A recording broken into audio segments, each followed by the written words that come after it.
Sometime soon, on an ordinary afternoon, the sky where you live is going to break. The light will thin out.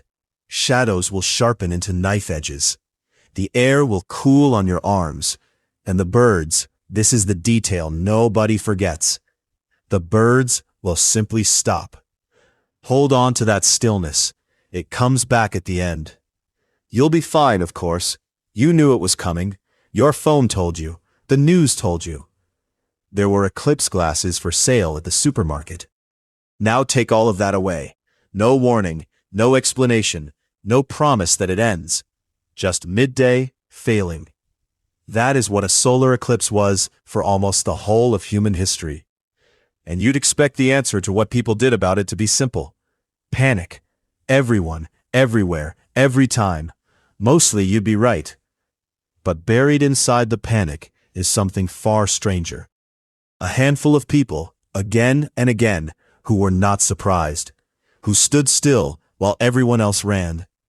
Remember them. They are the key to everything that follows. First, the panic, because the panic left receipts. In ancient China, when the sun began to disappear, people made noise, drums, pots, shouting at the sky, anything to frighten off the thing that was eating it. And we know because they carved it into bone. In the ruins of Anyang, archaeologists dug up thousands of ox shoulder blades and turtle shells inscribed by royal diviners. Some of them record the sky. One says simply, "The sun has been eaten." Not an eclipse occurred. Eaten. That was the working theory, and it was not only theirs. In the north, people told of wolves that chased the sun and moon across the sky, and of a day when one of them finally catches its prey. Elsewhere it was a dragon, a demon, a dead king's hunger. Almost everyone reached for the same picture. Something is devouring the light. Make noise, scare it away. And here is the thing. It worked. Every single time. You bang the drums, and the sun comes back. There has never been a ritual with a better success rate. Sometimes the panic changed history on the spot. The Greek historian Herodotus tells of a war between two empires, the Lydians and the Medes. 5 years of fighting. Then, in the middle of a battle, the day turned into night. Both armies stopped. They put down their weapons. They made peace on the spot and sealed it with a marriage. And Herodotus adds one detail, almost as an afterthought, that should not be possible. He says a philosopher named Thales had predicted it, had named the year in advance. Historians have argued about that line ever since. Nobody can explain how Thales could have done it with what the Greeks then knew. Maybe he got lucky. Maybe the story grew in the telling. The honest answer is that nobody knows. But the reason it nags at people is this. Predicting an eclipse in the ancient world should not just have been hard. It should have been impossible. You would need the sun's path and the moon's path, and where they cross, and when the moon sits close enough for its shadow to reach the ground. That is precision astronomy. It wants instruments, mathematics, writing. At least, that is what you would assume. Which brings us back to the people who did not run. Because there is another way to crack the sky. It needs no telescope, no geometry, not even writing. It needs 3 things: eyes, memory, and grandchildren. Watch the moon for a lifetime and rhythms start to surface. Eclipses do not strike at random. They come in seasons. Twice a year, roughly, a window opens. Miss it, and nothing can happen until the window comes round again. Watch longer. Longer than one lifetime, and a deeper rhythm appears. Count the full moons after a great eclipse. When you reach 223, the sky repeats itself. The same kind of eclipse, the same shape, near enough the same corner of the sky. 223 moons, 18 years and 11 days. Astronomers call it the Saros. The Babylonians, the Chinese, and the Maya each found it on their own, continents apart, without ever meeting. But here's the catch, the part that turns stargazing into a relay race. The cycle does not come back to the same place. Each repeat lands about a third of the way around the world. For the same eclipse to return to the sky above your head, you must wait 3 full rounds. 54 years. In a world where growing that old made you remarkable, the pattern is longer than a life. One person cannot see it. However carefully they watch, however sharp their memory, most people would be dead before the sky repeated itself even once overhead. Which means the pattern could only be seen by something bigger than a person. A child watches the sun die and come back. She remembers everything: the season, the shape of the bite, what the moon had been doing in the nights before.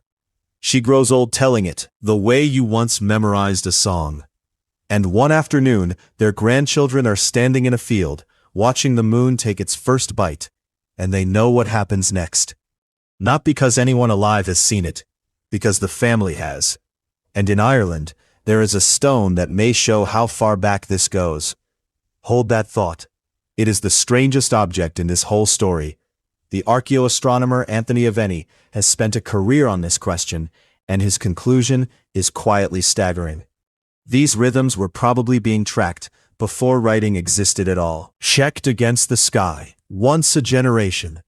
The first astronomical instrument was not made of bronze or glass. It was made of grandmothers.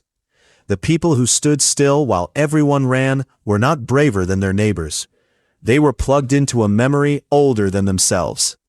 They did not know what the sun was. They knew something better. They knew its schedule.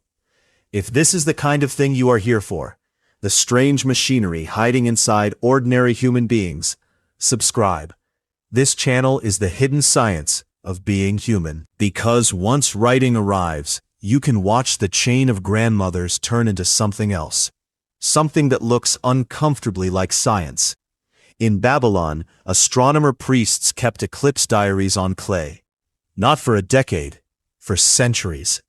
Generation after generation, recording every darkening and every near miss, building tables of that 18-year beat until they could warn a king years ahead. And the warnings mattered, because over Babylon, an eclipse meant danger to the king himself. The records describe their solution, and it is as dark as it is practical. Before a predicted eclipse, they would crown a stand-in, a substitute king, seated on the throne to soak up the omen, while the real king waited quietly elsewhere. What tended to happen to the substitute afterwards, you can probably guess. Sit with that for a moment. They trusted their forecast of the heavens enough to run a kingdom succession around it. Thousands of years ago, eclipse prediction was already reliable enough to die by. Which leaves the stone in Ireland. On a hilltop stands a Stone Age tomb that the catalogs call Cairn El. Its stones are carved with spirals and circles, raised by farming people far older than Babylon, older than the pyramids, people who left no writing at all. Nobody can read the carvings.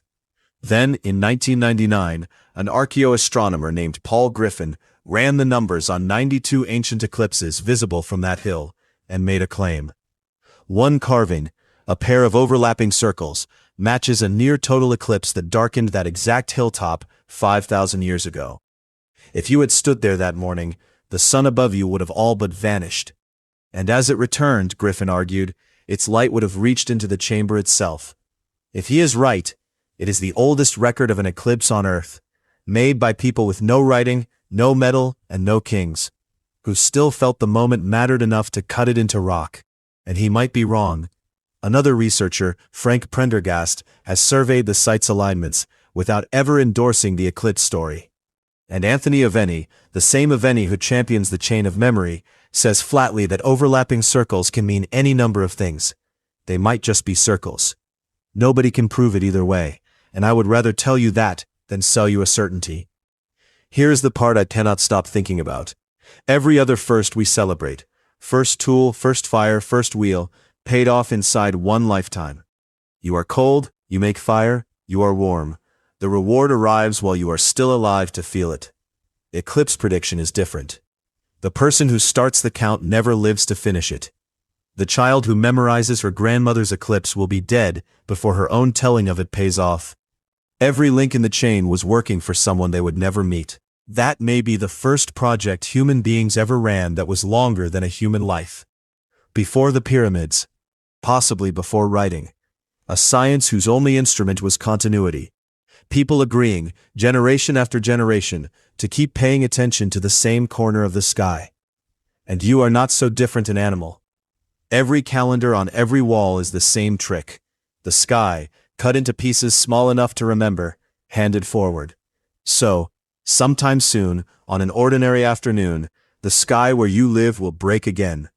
The light will thin, the shadows will sharpen, the birds will stop, and you will not panic. But be honest. That is not because you are braver than a Stone Age farmer. It is because you are standing at the end of the relay they started. Someone watched, someone remembered, someone told the children, and the children told theirs, all the way down the centuries to the notification on your phone. The sky was never random. It was a clock with a very slow hand. Somebody just had to stay long enough to catch it keeping time, and then make sure the staying never stopped. And the strangest part is this. Somewhere near the start of that chain, a person watched the sun go out, felt everyone around them running, and stood still, trusting the word of someone long dead, that the light comes back. Whether that trust was astronomy or faith is still surprisingly hard to say.